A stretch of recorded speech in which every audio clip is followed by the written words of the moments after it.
हिंदू धर्म तो कुंभकर्ण की वो वंशज हैं कि जो जब पूरा परिवार मर जाता है, तो कुंभकर्ण लड़ने के लिए आता है और खुद भी मर जाता है और देश भी खत्म कर देता है। इजराइल के अंदर तुम मस्जिद को 500 साल बाद पुराना याद करो तो ठीक है, तुम अपने मंदिर के लिए 1000 साल बाद उसको याद करो, उसके लिए लाखों लोगों की खून बहा दो, वो जायज है। हम अपना 800 साल पुराना मंदिर भी ना ढूंढे। कैसे हिंदू राष्ट्र की कल्पना कर रहे हैं, देश का मुस्लिम छोड़ करके चला गया? ऐसे ही कल्पना कर रहे हैं जैसे पाकिस्तान में हिंदुओं के साथ होता है, जैसे बांग्लादेश में हिंदुओं के साथ होता है। हमारे मंदिरों पे टैक्स लगा दिया था, अरबों खरबों रुपए हमारे टैक्स के रूप में जाते हैं। तो जब टैक्स के रूप में सरकार को अरबों रुपए जाते हैं तो क्या देश का विकास नहीं होता? मस्जिद से तो विकास नहीं होता। नमस्कार, आप देख रहे हैं लीडिंग भारत टीवी और मैं हूं आपके साथ आस्था तिवारी। शायद मुझे लगता है कि देश में जब उन तमाम मुद्दों की बात होनी चाहिए, वो मुद्दे जो महंगाई बेरोजगारी की तस्दीक करते हैं, लेकिन उस बीच में ये देश धर्म की राजनीति में उलझा है। और धर्म की राजनीति ऐसी जिसने पूरी तरीके से एक बड़ा विवाद संभल में घटित घटना ने किया। अब इसके बाद अजमेर का भी मुद्दा उठ गया। हालांकि संभल में कई सारे मुद्दे उठ करके सामने आए कि आखिर हर मस्जिद के नीचे मंदिर ढूंढना क्या जायज़ है, क्या उन मुद्दों पर लगातार जो बातें हो रही हैं, अब इस पर राजनीति भी तेज है। राजनीति ऐसी जो सबकी आंखों को भी भौचक्का कर रही है और धुंधला करने पर मजबूर कर रही है। इसी पर भी बात करने के लिए हमारे साथ मदन जी हैं, जिनसे सीधे बात करेंगे, जो हिंदू राष्ट्र के राष्ट्रीय अध्यक्ष है, ऐसा ही कुछ इनका पद है। पहले पद बताइए आप अपना। अखिल भारत हिंदू महासभा राष्ट्रीय प्रवक्ता मदन लाल गुप्ता। क्या लग रहा है जिस तरह से इस वक्त मस्जिद के नीचे मंदिर ढूंढने के प्रयास किया जा रहा है, कैसे नहीं लगता है कि देश में अवाम के बीच में एक कटुता आएगी? आपको दिखाई नहीं देता कि विदेशी धरती पर एक आदमी 300 साल पुरानी मस्जिद ढूंढ रहा है और दूसरा मंदिर ढूंढ रहा है? कहाँ पे है? कहाँ पे? हिंदुओं को पता नहीं है। क्यों नहीं पता है?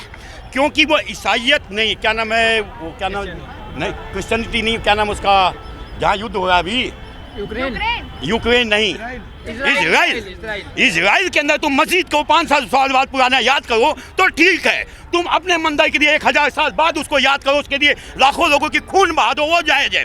हम अपना 800 साल पुराना मंदिर भी ना ढूंढे। अरे हिंदुस्तान तो हिंदुओं का ही राष्ट्र था ना, तो यहाँ तो सभी मंदिर थे और मंदिरों को तोड़ के मस्जिद को तामीर किया गया, तो उस टाइम हम किसी का कारण कमजोर हो गए थे, हमारी जातीयता में बटे हुए थे। सवाल तो ऐसे हर मस्जिद के नीचे मंदिर ढूंढा जाएगा तो देश विकास की राह पर कब जाएगा? धर्म के नाम पर ही लड़ता रह जाएगा।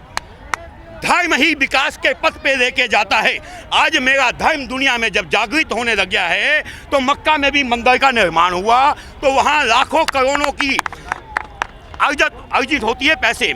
तो क्या सरकार पागल थी कि हमारे मंदिरों पे टैक्स लगा दिया था? अरबों खरबों रुपए हमारे टैक्स के रूप में जाते हैं। तो जब टैक्स के रूप में सरकार को अरबों रुपए जाते हैं तो क्या देश का विकास नहीं होता? मस्जिद से तो विकास नहीं होता, वो क्या नाम है, चर्च से तो विकास नहीं होता, वहाँ से तो कोई पैसा सरकार को नहीं जाता। हम तो पैसा देते हैं जिसके कारण गरीबों को 5 किलो राशन मिलता है और लोगों को सर चटने की बिजली पानी फ्री मिलता है, हमारे पैसों से मिलता है।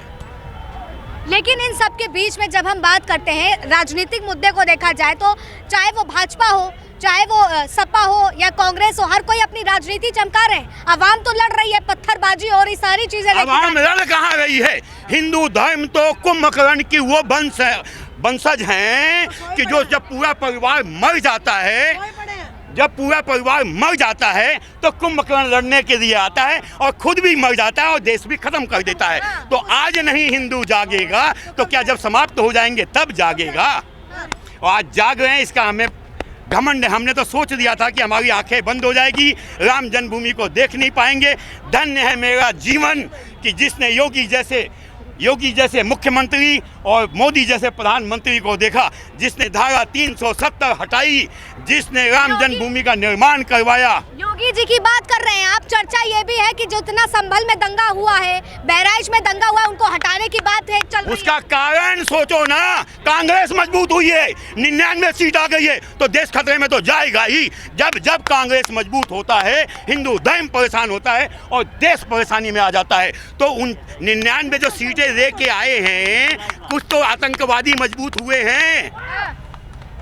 तो आपका कहने का मतलब है कि कांग्रेस की मजबूती इस बात का साबित है कि देश और धर्म। अरे धन्य है मोदी जी, जिसने कुत्ते की तरह मुलायम सिंह खानदान को मंदिर मंदिर घूमने पे मजबूर कर दिया, जिसने ममता को मंदिर में घुसने पे मजबूर कर दिया, जिसने राहुल बप्पा को, जो चलसी हैं जिनकी माँ दारू का व्यापार करती थी, वो मंदिर में टीका लगा लगा के घूमने लग गया। तो इससे बड़ा हिंदू का सौभाग्य क्या होगा कि जो गालियाँ देते थे, जो कहते थे हिंदू लड़कियाँ छेड़ने जाते हैं मंदिर में, वो मंदिर में मत्था टेक रहे हैं। तो मेरा धन्य है भाग्य कि मोदी का ऐसा उद्भव हुआ जिसके कारण हिंदू मैं हिंदुस्तान होता जा रहा है। तो मतलब हिंदू राष्ट्र बना करके रहेंगे हैं? हिंदू राष्ट्र बना कर नहीं बनना चाहिए क्या?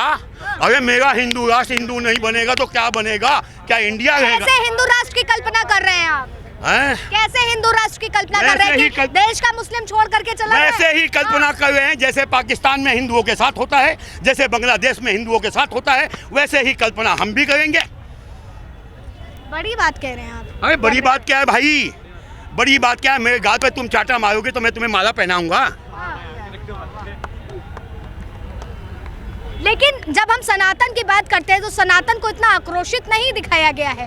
किसने कहा सनातन को आक्रोशित नहीं दिखाया? बेट भगवान शंकर जब तांडव करते हैं तो लाखों का नरसंहार होता है। भगवान राम जब निकलते हैं तो पूरा लंका का विध्वंस कर देते हैं। भगवान कृष्ण जब लड़ते हैं तो पूरा महाभारत करवा देते हैं। माता दुर्गा जब लड़ती हैं तो शैतानों का सर्वनाश कर देती हैं। हमें क्या पढ़ाया गया कि घर में महाभारत मत रखो, जबकि हमें हर घर में महाभारत होना चाहिए ताकि हम पढ़े। हमें कह दिया गया आधा उधर मत सुनो क्योंकि इससे तुम्हारा आक्रोशित जागृत होगा। तो जब हमारा क्या हुआ, बलि प्रथा थी वो बंद कर दिया गया ताकि धीमे धीमे हम नपुंसकता की श्रेणी में चले जाएं। और हमारा जैसे कश्मीर में सब कुछ छीन लिया, बंगाल में सब कुछ छीन लिया, पाकिस्तान में सब कुछ छीन लिया, वैसे ही छीन जाए तब ये खुश हैं। लेकिन इस देश की खूबसूरती तो यही है ना कि सर्वधर्म के लोग यहाँ पर रहते हैं। इस देश की खूबसूरती यही है। और देशों से वो क्यों है? तो खूबसूरती मिटा देनी चाहिए। खूबसूरती क्यों है? वो किस पाकिस्तान में क्यों नहीं है? वहाँ भी तो हिंदू मुसलमान हैं। यहाँ पे हिंदू आबादी अभी ज़्यादा है इसलिए खूबसूरती दिखाई दे रही है। जिस दिन हिंदू आबादी खत्म हो जाएगी फिर ये खूबसूरती दिखाई नहीं देगी आपको भी। कितने लोग सहमत हैं इनकी बात से? कोई सहमत है यहाँ पे? सभी सहमत हैं। सही कह रहे हैं हिंदू धर्म से सहमत है। सहमत है? हाँ बिल्कुल सहमत है इनके। ठीक कह रहे हैं। बिल्कुल एकदम जायज बात कर रहे हैं एकदम।